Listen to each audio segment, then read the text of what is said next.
अस्सलाम वालेकुम। सल्जूकों के अरूज की इस नई एपिसोड में आप सब दोस्तों को खुशामदीद कहते हैं। दोस्तों, हमारी पिछली किस्त के आखिर में आपने देखा कि तूरना खातून की बेगुनाही सबके सामने साबित हो जाती है, लेकिन सुल्तान इनकी लापरवाही पर तूरना खातून को हाजी की जल्द सेहतियाबी का फरीजा सौंपते हैं। और हमारी आज की इस किस्त की शुरुआत ताजर फैसल से होती है, जो कि दाइये आला हसन सब्बाह से मिलने के लिए इसके चबूतरे पर आता है, जहां हसन जाफरान का पानी पी रहा होता है और अपने सामने फैसल को देखकर हसन सब्बाह हैरान होता है और फौरन इसकी जानब मुतवज्जा होता है। लेकिन दोस्तों, फैसल का मुंह देखकर हसन सब्बाह बड़ा परेशान हो जाता है कि फैसल अल्तबर से दारुल हिजरा लेने के फरीजे में कहीं नाकाम तो नहीं हो गया। लेकिन फिर फैसल मुस्कुराता हुआ अपनी जेब में से अल्तबर से किया हुआ मुआहिदा निकाल कर हसन सब्बाह को दे देता है और हसन सब्बाह बड़े ही तजस्सुस के साथ मुआहिदे के कागजात को फौरन मुस्कुराता हुआ खोलता है और पढ़ना शुरू कर देता है। जबकि फैसल कहता है, मैंने शालमजार इनके हवाले कर दिया है बाबा,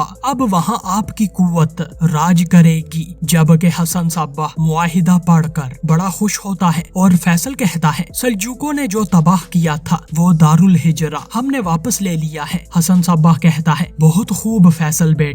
फिर दोस्तों, हसन सब्बाह फैसल के माथे पर प्यार करता है और कहता है, अगर मेरी ताकत एक दरख्त की तरह परवान चढ़ी तो तुम इसकी शाखों में से एक शाख होगे, तुम आलीशान हो बेटा। फिर दोस्तों, हसन सब्बाह अपने मेज पर आकर बैठ जाता है और फैसल से कहता है, निजामुल मुल्क मफलूज हो गया है, अब तो ना वो बोल सकता है और ना ही हरकत कर सकता है। हम इस बूढ़े भेड़िए की बीमारी से फायदा उठाकर अपने कदम मजीद तेज करेंगे। फैसल कहता है, दारुल हिजरा के दाखिली रास्ते खोलने के लिए मेरे आदमी काम शुरू हो गए हैं। आज रात दाखिली रास्ते फिर से खुल जाएंगे और रुस्तम भी महफूज जगह पर है। मैं आज रात इसे दारुल हिजरा लेकर जाऊंगा। हसन सब्बाह फिर कहता है, तुम्हें हमारे खजाने और राजों वाली किताब को हासिल करके फौरी तौर पर इस जगह जाना होगा, जिसका मैं तुम्हें कल बताऊंगा। हमारी राजों वाली किताब बहुत अहम है। इसके अंदर हमारे दाइयों और फिदाइयों के नाम लिखे हुए हैं और इसके अंदर मेरे बारे में भी मालूमात मौजूद है। फिर फैसल कहता है, मेरी तरफ से कोई कोताही नहीं होगी बाबा, आप फिक्र ना करें। फिर हसन कहता है, सांजार नामी खसूसी सिपाही जो सल्जूकों का खिदमत गुजार है, वो हर जगह मतलूब है, लेकिन वो फिर भी हर दफा बच निकलता है। किसी को वाजिया नहीं है कि वो क्या कर सकता है। फैसल कहता है, ये कौन है सांजार और किस तरह का आदमी है। हसन कहता है, वो किनक कबीले से है, इसने जंगजुओं की तरह बालों की चोटी बना रखी है और इसकी आंखें उकाब की तरह हैं। वो ऐसी जगह से जाहिर हो सकता है जिस जगह तुम तवक्का भी नहीं कर सकते, इसीलिए तुम्हें मुहतात रहना होगा। फैसल कहता है, आपने सल्जूक के किसी आदमी के बारे में पहले कभी भी ऐसे जिक्र नहीं किया बाबा। हसन सब्बाह कहता है, क्योंकि सांजार किसी सल्जूक की तरह नहीं है जिनको तुम पहले देख चुके हो। दोस्तों, फैसल ये सुनकर बड़ा परेशान होता है। जबकि फिर दोस्तों, दूसरी जानब सल्जूक महल दिखाया जाता है, जहां सुल्तान मलिक शाह के दरबार में तैरकन खातून और अमीर ताजुल मुल्क हाजिर होते हैं। जबकि सुल्तान मलिक शाह कहते हैं, क्या मैंने तुम्हें किनक कबीले जाकर सांजार के करीबी रिश्तेदारों को मुनासिब तरीके से महल में लाने के लिए नहीं कहा था। ताजुल मुल्क कहता है, सुल्तान मुअज्जम, मैंने वही किया था जो आपका हुक्म था। फिर दोस्तों, सुल्तान मलिक शाह अपने तख्त से उठकर बड़े ही तहश के साथ ताजुल मुल्क के पास आते हैं और कहते हैं, तो फिर सांजार ने तुम्हारा बाजू क्यों तोड़ा? ताजुल मुल्क कहता है, जैसा कि मैंने आपको पहले भी बताया था, जब इसे पता चला कि हमने इसकी माँ को पकड़ लिया है तो इसने डाकुओं की तरह। दोस्तों, ताजुल मुल्क की बात अभी मुकम्मल नहीं होती, लेकिन सुल्तान मलिक शाह ताजुल मुल्क का गरेबान पकड़कर इससे कहते हैं, असल डाकू तो तुम हो, तुम्हारी हिम्मत कैसे हुई कि तुम मेरे नाम पर एक औरत पर हाथ उठाओ। दोस्तों, इस दौरान तैरकन खातून ताजुल मुल्क का दिफा करने के लिए कुछ कहने की कोशिश करती हैं, लेकिन सुल्तान मलिक शाह कहते हैं खामोश रहो तुम। फिर दोस्तों सुल्तान ताजुल मुल्क का गरेबान झंझोड़ कर कहते हैं मुझे बदनाम करने की तुम्हारी जुर्रत कैसे हुई? क्या तुम नहीं जानते कि मेरे कानून में इस चीज की कोई गुंजाइश नहीं है? ताजुल मुल्क हकलाता हुआ कहता है सुल्तान इसने मुझे आपके हुक्म की पैरवी करने से रोक दिया था। लेकिन सुल्तान कहते हैं तुम अपने इस जुल्म का जवाब पेश करने के लिए मेरे हुक्म को ढाल बनाने की कोशिश कर रहे हो। फिर दोस्तों सुल्तान मलिक शाह एक जोरदार थप्पड़ ताजुल मुल्क को दे मारते हैं और ताजुल मुल्क परे जा गिरता है। और दोस्तों ये देखकर तैरकन खातून भी चौंक जाती हैं, जबकि अमीर ताजुल मुल्क लड़खड़ाता हुआ अपने पैरों पर खड़ा होता है। जबकि सुल्तान मलिक शाह कहते हैं ये महल, ये रियासत, ये मकाम और ये तख्त, ये सब कुछ मेरे लोगों के लिए है और मासूमों पर उठने वाले हाथ को सबसे पहले मैं तोड़ूंगा। दोस्तों सुल्तान मलिक शाह दोबारा ताजुल मुल्क का गरेबान पकड़ते हैं और कहते हैं खास तौर पर औरतों पर हाथ उठाने वाले शख्स का हाथ काट दिया जाएगा। और ये बात याद रखो ताजुल मुल्क, अगर तुमने दोबारा ऐसी गलती की तो ये जान लो कि तुम्हारा सर तुम्हारे जिस्म पर नहीं रहेगा। फिर दोस्तों सुल्तान ताजुल मुल्क को परे धकेलते हैं और कहते हैं दफा हो जाओ मेरी नजरों से। जबकि अमीर ताजुल मुल्क अपनी टूटी हुई बाजू लेकर यहाँ से रवाना हो जाता है। फिर दोस्तों सुल्तान मलिक शाह तैरकन खातून से कहते हैं रियासत के हाजी को जहर दे दिया जाता है और तुम्हें बाद में पता चलता है मशकूक लड़की भी लापता हो गई है। क्या इसलिए हमने तुम्हें खातूने अव्वल का मकाम दिया है? कहाँ है तुम्हारा फर्ज और जिम्मेदारी? दोस्तों तैरकन खातून कहती हैं हाजी ने अपने मुआलजीन का इंतखाब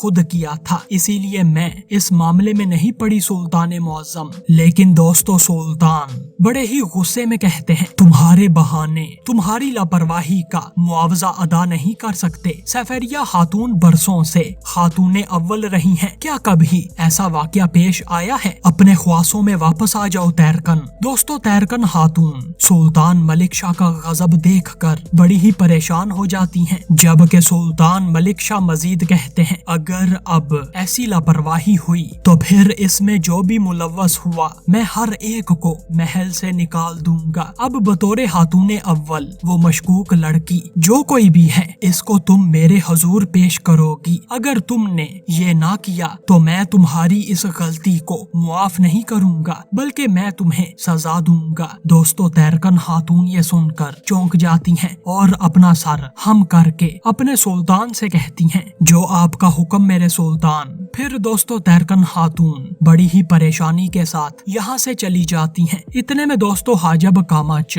सुल्तान मुअज्जम के पास आता है और कहता है सुल्तान हमारे सिपाहियों ने अरसलान ताश की खोज लगा ली है, निशानात यूसुफ हमदानी की दरगाह की तरफ जा रहे हैं। दोस्तों सुल्तान मलिक शाह ये सुनकर बड़े हैरान होते हैं और कहते हैं वो वहीं छुपे होंगे, मैं अपने सिपाहियों को दरगाह नहीं भेज सकता, अब मुझे खुद वहाँ पर जाना होगा। फिर दोस्तों सुल्तान मलिक शाह कामच के हमरा हमदानी हजरत की तरफ रवाना हो जाते हैं। जबकि फिर दोस्तों दूसरी जानब सिपाही अरसलान ताश दिखाया जाता है जो कि मौजूदा सूरत हाल पर बड़ा ही परेशान होता है। इतने में बाशोलो खातून अरसलान ताश के पास आती हैं और कहती हैं अरसलान ताश बेटा आओ, मैंने खाना तैयार किया है, तुम भी हमारे साथ खाओ। लेकिन दोस्तों अरसलान ताश कहता है शुक्रिया अम्मी जान, मुझे नहीं चाहिए, आप खाएं, मेरे हलक से नवाला नहीं जा सकता। दोस्तों अरसलान ताश को गमगीन देखकर बाशोलो खातून इसके पास बैठ जाती हैं और कहती हैं बेटा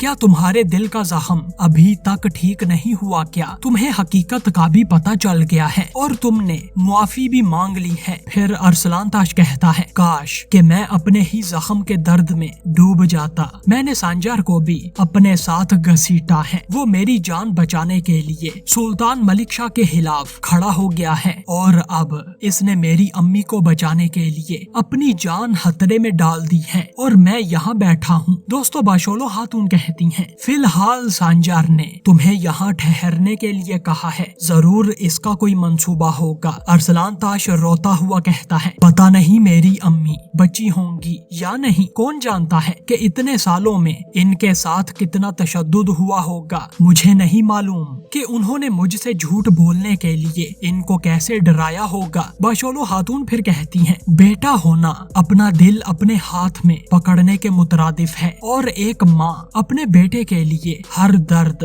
बर्दाश्त कर सकती है, लेकिन तुम्हारी अम्मी बहुत बड़ी मुश्किलात से गुजरी हैं जब वो तुम्हारे भाई के साथ शैतानों के पंजों की गिरफ्त में थीं। इसके साथ साथ वो तुमसे भी दूर थीं। इतनी बहादुर माँ होने पर तुम्हारे दिल को सुकून में होना चाहिए बेटा। ऐसी माँ के एक बहादुर बेटे से यही तवक्का की जा सकती है। लेकिन अरसलान ताश रोता हुआ कहता है, क्या अम्मी जान बच जाएंगी? बाशोलो अम्मी, क्या हम दोबारा मिलेंगे? मैं अपनी जिंदगी में सबसे ज्यादा कमी महसूस करता हूँ कि अम्मी मुझे मेरा बेटा कहकर पुकारें। क्या वो एक बार फिर से मुझे मेरा बेटा कहकर पुकार पाएंगी? दोस्तों, ये कहकर अरसलान ताश रोने लगता है, लेकिन इसी दौरान कमरे का दरवाजा खुलता है और अयाज सिपाही बड़ा ही गमगीन होकर कमरे में दाखिल होता है, जबकि अरसलान ताश फौरन अयाज से लिपट जाता है और कहता है, अयाज मेरे भाई, क्या हुआ है? क्या तुम मेरी अम्मी को ले आए हो? क्या तुमने इन्हें बचा लिया है? लेकिन दोस्तों, अयाज गम के मारे कहता है, तुम मेरे साथ आओ मेरे भाई।